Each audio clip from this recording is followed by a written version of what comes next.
Trauma is when something in our life overwhelms our coping capacities. And trauma can be toxic stress.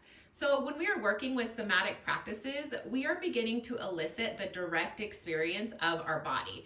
And this is important in healing because trauma lives in the body. Remember that trauma is not so much about the event, but it's about the actual reaction from our nervous system. And it is a reaction that happens inside the body. It shows up in our postures, our gestures, in our tension patterns, the expressions in our face, how we move our body. And when we feel threatened, overwhelmed, or stressed, our psychobiology gets activated and we go into fight, flight, freeze, or fawn and submit responses. And these are wonderful survival responses when we're in a trauma situation, but they are not good responses to get stuck in and be living in. And so trauma can actually cut us off from full embodiment. It gets us stuck. So we can go through the body, working with the direct experience of the soma, and then can teach us how to renegotiate these trauma responses into resilience.